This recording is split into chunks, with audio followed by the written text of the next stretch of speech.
کے مالک والذی خلقکم فمنکم کافر ومنکم مؤمن۔ اللہ نے اپنی پاکی بیان کر دی، اللہ نے اپنی قدرت بیان کر دی، تو انسان کی طرف متوجہ ہوئے اللہ کی ذات۔ غور سے سنیں، اللہ فرماتے ہیں والذی خلقکم، وہ ذات ہے جس نے تمہیں پیدا کر دیا۔ اب کیا ہوا؟ آگے کیا ہوا؟ فَمِنْكُمْ كَافِرُ وَمِنْكُمْ مُؤْمِن، تم میں سے بعض کافر ہو گئے اور بعض کیا ہو گئے؟ مومن ہو گئے۔ اس لیے ایک بات یاد رکھیں، اولاد آدم جتنی بھی ہے یہ ساری ایک کمیونٹی ہے، ایک برادری ہے۔ آدم کی اولاد رنگ کا کالا ہو، سفید ہو، مغرب کا رہنے والا ہو، مشرق کا رہنے والا ہو، کسی بھی جگہ اس کا پڑاؤ ہو، وہ ایک باپ کی اولاد ہے۔ اس کی مثال علماء نے کیا لکھی ہے کہ ایک باپ کے 10 بیٹے ہیں، 5 بیٹے ہیں، وہ مختلف ملکوں میں رہتے ہیں۔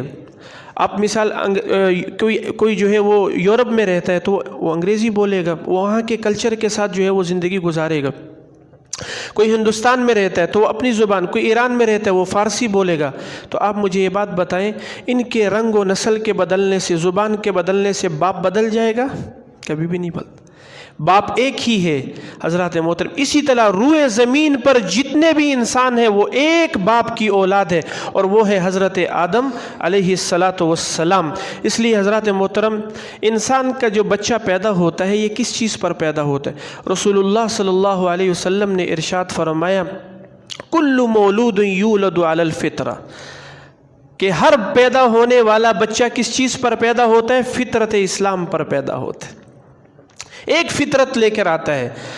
اور علماء نے یہاں ایک بات غور سے سنیں، اگر اس بچے کو ایسے ہی چھوڑ دیا جائے، یہودی کا بچہ نہ بنایا جائے، مجوسی کا بچہ نہ بنایا جائے، عیسائی کا بچہ نہ بنایا جائے، اسے پیدا کر کے جنگل میں چھوڑ دیا جائے، وہ اپنی فطرت پر مسلمان ہی نشو و نما پائے گا، وہ کسی اور مذہب پہ نہیں جائے گا۔ کیوں؟ کہ اللہ کے نبی نے ارشاد فرما دیا کہ ہر بچہ فطرت اسلام پہ پیدا ہوتا ہے۔ اس لیے حضرات محترم، قیامت والے دن ایک آدمی ہوگا، وہ جنگل میں، اللہ تعالیٰ ایک مثال کے ذریعے سمجھاتے ہیں کہ کہ ایک آدمی کہے گا کہ یا اللہ میں تو جنگل کے اندر تھا، وہاں آس پاس جو ہے وہ کیا تھا، میں ایک جزیرے میں تھا، میرے پاس کوئی آیا ہی نہیں سمجھانے والا، مجھے بتانے والا کوئی آیا ہی نہیں ہے۔ تو اللہ تعالیٰ اسے فرمائیں گے کہ تیرے سامنے درخت، پتھر، سمندر، دریا، کنارے، ساری چیزیں تھی، تو نے ان چیزوں میں غور کیوں نہیں کیا؟ اگر تو غور کرتا تو وہاں پر کس کو پا لیتا؟ اللہ کو پا لیتا۔ اس لیے اللہ تعالیٰ لاجواب کر دیں گے۔